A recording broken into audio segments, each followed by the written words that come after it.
नमस्कार मित्रांनो, legal awareness चॅनलवर तुमचं स्वागत आहे.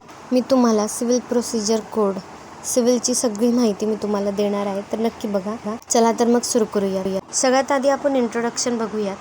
समजा दोन भावांमध्ये जमिनीचा वाद झाला तर ते कोर्टात जातात, पण कोर्टाने नक्की कोणती पद्धत फॉलो करायची आणि कोणाचं ऐकायचं, पुरावे कधी द्यायचे हे ठरवण्याचं एक मॅन्युअल लागतं. त्याच मॅन्युअलला आपण सिव्हिल प्रोसिजर कोड असं म्हणत असतो.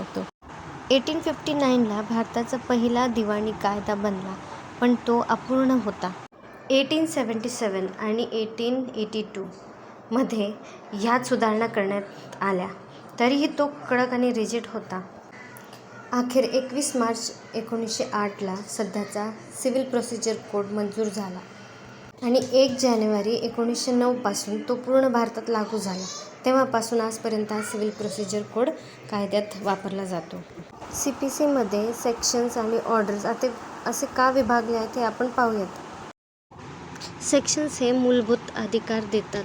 उदाहरणार्थ, तुम्हाला अपील करण्याचा अधिकार आहे हे संसदेने ठरवलेले आहे, त्यामुळे यात बदल करणे कठीण असते. ऑर्डर आणि रूल्समध्ये हे म्हणजे काम करण्याची पद्धत. उदाहरणार्थ, अपील करण्यासाठी अर्ज कसा लिहायचा हे यात सांगितलं जातं. आता सिव्हिल प्रोसिजर कोड हा पूर्ण भारतात लागू होतो. हा एक प्रोसिजर लॉ आहे, म्हणजेच हा हक्क देत नाही तर हक्क मिळवण्यासाठी वाट दाखवतो. जर एखादा विशेष कायदा म्हणजे स्पेशल लॉ असेल तर तो आधी लागू होतो, पण जिथे कायदा गप्प आहे तिथे CPCचा अंतिम निर्णय असतो. मित्रांनो, लक्षात ठेवा, ह्याची सिव्हिल प्रोसिजर कोड एन्फोर्समेंट कधी झाला, कधी लागू झाला, हे सगळं JMFCमध्ये क्वेश्चनमध्ये विचारले जातं. मित्रांनो, माझ्या चॅनलला लाईक, फॉलो, शेअर आणि सबस्क्राईब करायला विसरू नका.